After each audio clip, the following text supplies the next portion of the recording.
I have a low margin business. The turnover could be 10 million and the profit just under a million. Turnover could be 100 grand and the profit is 10 grand or less. Why on earth would I have a low margin business? Well, in this video, I'm going to explain to you how you can get the most profit out of your low margin business and why I actually have one, because my cleaning business is pretty high margin and it's a very simple margin. There's not a lot of costs and there's not necessarily a lot of income, different types of income, and there's a nice big chunk of profit in the middle. So, why do I have a low margin business? Well, I don't have it because it's low margin. I have it because I love the sector that it's in and I'm super passionate and super interested in it. And it is food and beverage. And this is my food business, Bandit Street Food. Now, yes, events, public events or festivals or private events, the margin in there can be quite good. It really can be quite good. You buying a food truck, setting up and doing events like that as a sort of one person band actually could have quite a good margin for yourself. But when you're a company and you have lots of costs and lots of staff costs and food costs which just keep going up, endless excuses, climate change was a real excuse, it's very hard to make a large margin from it, from the amount of effort you put in it, versus another business. My recruitment business, high margin. My property business, once they're bought and they're refilled and they're done, high margin. My education business, very high margin. But this, bottom of the barrel. But look, this is not exclusive to this sector. There will be some other sectors that have this issue as well. So I'm going to give you some tips to increase the margins. Now this is for businesses which have low margins, but actually you can use these tips in any business, in any idea. So pay attention no matter what your situation is. The first thing is you have to know your numbers. Your P&L is not just for your accountants or for HMRC. You need to be looking at this. I look at it weekly, but I look at the sales reports and our costs daily. So I suppose technically the P&L is always front of my mind and I am looking at it daily, If I don't track the cost going out, the money coming in, why we've ordered that much pasta, why is that much being wasted, and then work out the figures from it, there's no point in being in this business. Genuinely, this business takes a lot of time for a few different reasons, but one of them is the time it takes to do the financial analysis. Look, QuickBooks and things like that, big up yourselves, maybe sponsor me, pay me for a video. It makes stuff a lot easier, but I still have to be on top of it and be aware of this and track this and understand, okay, well, why is it like that? Why is our gross profit this? Why is our net profit this? Why is insurance this much? Why are we doing this? Why and how? Well, the questions I always ask my team, my accountant, myself when I'm calculating the figures. But you need to know things like your profit margins, your gross profit margins, your net profit margins. Don't forget to take out VAT if you're charging that as well. You need to know your COGS, your cost of goods sold. And in a food business, obviously super important. Your overheads, your monthly cash flow, your kind of burn rate. Is there any money left over at the end of the month? Is there a retained kind of savings amount that you're having as well? Does this fluctuate season to season and why? These key metrics, again, a good bit of software will do it all for you, but understanding these metrics and knowing them for your business, especially if you're going to try raise finance or sell the business, is so, so important. It's very easy to, everything's working, we take a bit of profit from the business, it's just traveling along, yeah. But you could be taking 10, 20% more. There could be 10, 20% of BS in your figures, in your accounts, in your business that you just haven't bothered to look at. Why would you do that? Why would you leave money on the table? I've got a table here. If you want to leave money on the table, come drop it here. Actually, a quartz table. My office desk is quartz. I looked at this the other day and was like, shit, I paid a lot of money for this. Ridiculous behavior, but it's beautiful. Got a special shark nose edge or something. Anyways, you can leave money on this table. You can take it, honestly. You can take it, coins, cash, whatever. Don't leave money on the table. That's the moral of the story. Know your numbers. Now, mastering efficiency. Efficiency in your time, in your resources, in your mental capacity, in your staff resources. Why are they there for 2 hours packaging things when I know it can be done in an hour, 10 minutes? that needs to be looked at. Oh, they took 3 hours to unload a delivery, and that's the smallest delivery of the week. Sorry, what's that about? You know? In my cleaning business, it works a lot easier because it's like, hey, cleaning team, the client only pays for 2 hours. So you got to get it done in 2 hours. You know, the checkbook is not open. Obviously, if it takes longer, there's issues, we go back to the client. But, you know, it's here's the space. You fill it. You work in this time. Not, here's a task. There. And it can't be like that. And I've made big reductions with my ops manager in the food business for hours because you just don't need all that time. You know, if you're working efficiently and you're smart, you're not pissing around, you just don't need all that much time. Tasks grow and they fill the space in which you give them. Oh, I'm going to design a new menu and I'm going to get 4 hours to do it.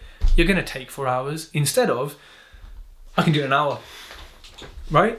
Like liquid, like gas, they expand to fill the space that they are in. So restrict the space, become efficient. Efficiency is king, queen, grand supreme leader.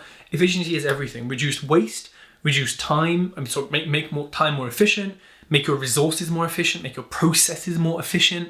I'll talk later about technology that you can use to do this. But you know, you have to realize what market you're in, who you're selling to, what you're selling, how you're selling it, how you're delivering this service, and work out how to make it efficient. You know, if it's that you're in a haulage company and attaching a small spoiler, you know, fin to the back of the truck costs you $1,000 each. You're like, flipping heck, for carbon fiber, you know, whatever. But over a year, it saves you $3,000 in petrol costs because of reduced drag and coefficients and whatever. I'm installing that fin. You know what I'm saying? Give it to me blue carbon like a Bugatti. You know, what colour is your carbon fin? Right? I'm installing it. Because it's an ROI, it makes sense, it's efficiency. And for some of these efficiencies, you may have to spend up front on software, on people, whatever it is. But if you're getting that ROI back, then it's all gravy, right, baby? Now, you have to be able to negotiate like a pro with people you're hiring, with, I suppose, primarily suppliers. You know, we've spoken to our food suppliers and said, look, we can get our pastas from a sort of more local, you know, hipster Italian place for this much. And you're a massive supplier and yet you're charging more than them. So just FYI, we're going to take hundreds of pounds of business a week, which they've got so much money, they don't have to care. Well, they did, surprisingly. We said, we're going to take it elsewhere because look, here are the prices. And they said, no. I said, no, Kevin, don't go. And they then reduced the prices. I've just had the document come through. Might have taken them longer than we wanted because actually I was just on the verge of sending an email saying, hey guys, you obviously haven't updated the prices like you said you were. See you later. Didn't need to. Ops manager put in a friendly call and the prices are reduced. And this is saving us 5 or 10 pence a kilogram, but we're ordering tens of kilograms a week. Eventually it could be hundreds of kilograms a week, like as we grow, or for events, or you see? And this is actually where in my food business, I find it so fascinating to use my mind in a way that is different to other businesses and to be analysing things at this level, which in my cleaning business, I could do this. And I do, but nowhere near as much because there's fat in it, you know, there's margin in it. It just doesn't need to be looked at like a low margin food business does. And this is actually where, you know, if you're going to get into an industry like this, you have to realise that, you know, it is natural to have a lower margin. And that's fine. It means your turnover will just be bigger, you know, versus an equally proportionate business in a different sector. But obviously your profits will then sort of even out. But it can be very easy then to be like, oh, well, turnover is this. So like, we'll make a profit. It's cool. Like, how, you know, 2 million a year. Like, how can we not make money? Very easily. Very easily. Because the margins are slim. Right? Another thing you can do, and we do this in probably in every business, is to diversify your revenue streams. In my mentoring, I have one-on-one mentoring with me. Click the link in my bio to learn more. Or you have an educational e-learning program, which is pre-recorded. 2 different revenue streams. In property, I do flips, I do buy-to-lets, BRs, I do service accommodations. I buy and sell from auctions. I have 4 different kind of strategies, and there's plenty more. All you got to do is find your local property faker trainer, with 2 rent-to-rent selling the dream, flying on Emirates first class or whatever, And then you could be a millionaire tomorrow, right? Lol. Anyways, in my food business, we do events, we do corporate events, we do weddings, we do private events, we do festivals, public events. We also have 1, 2, 3 different cuisines in 2 different locations. And we're hopefully going to take on a 4th soon. We're diversifying things. Oh, we also do buffets from one of the locations. So it's 4, I suppose, different foods, which all overlap though in terms of ingredients. All the wastage and non-overlap is accounted for. And this diversifies our revenue stream. Don't put all your eggs in one basket, right? Because if you drop the basket, they're all gone. I eat a lot of eggs. And so by doing this, it means if one site something happens, if one type of cuisine something happens, we generally have a balance. Now, I'm not saying this is the right thing to do. It's how I acquired the company. Obviously, the next site we get will be in line with the main brand and the main cuisine that we do. But by having these different things, one being more corporate, one being specifically on a business park, one being for corporate, one being for corporate plus weddings and events and public and all sorts of stuff.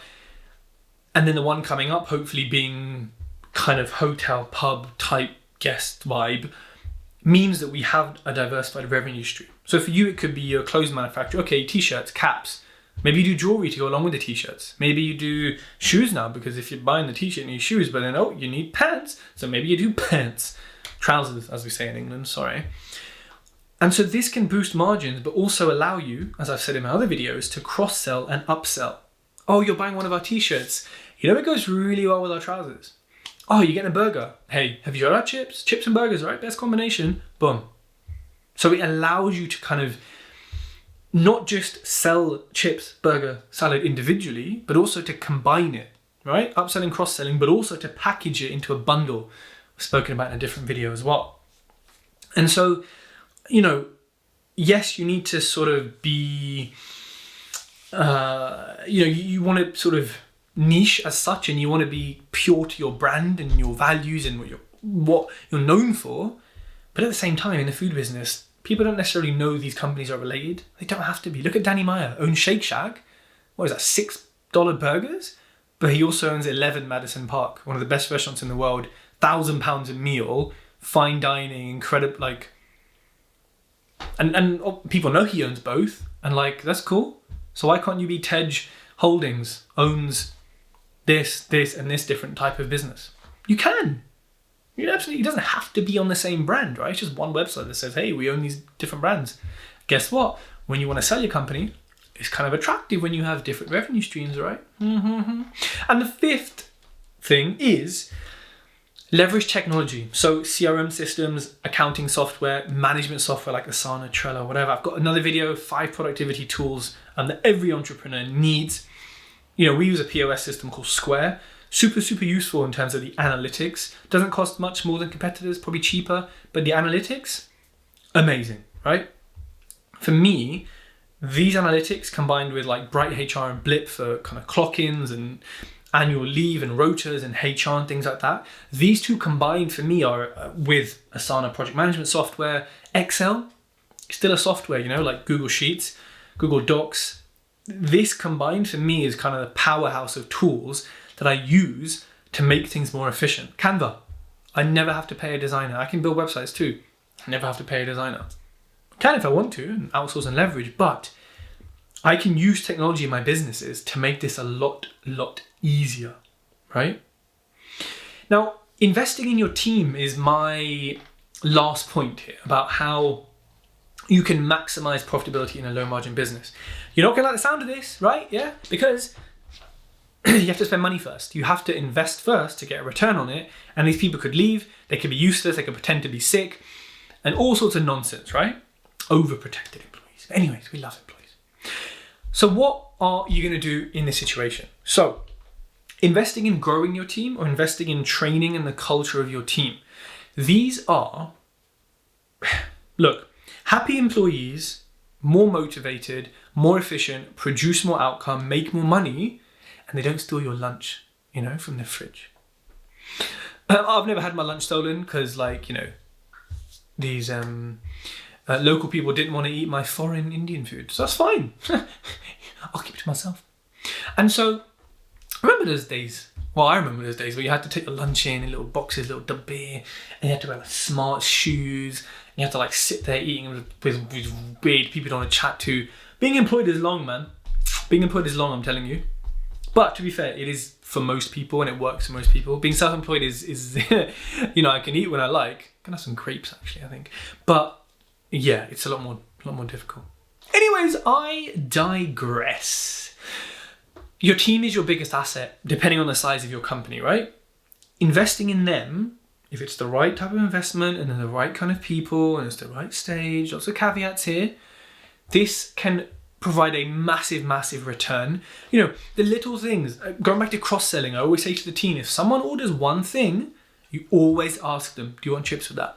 Have you tried our new kombucha, you hipsters? Have you tried our naughty fries? And actually, if you're getting naughty fries, while you're there, I think you should load it with brisket. I think that would be a really good combination.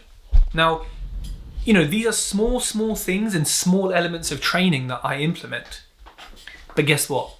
If that's £4 to £5 extra per customer over 70 orders a day, quick mathematics. That's a nice mathematics, I think. I'd say that's quite good. So, people, what is your biggest challenge in maximizing profits in any type of business, in any type of margin business?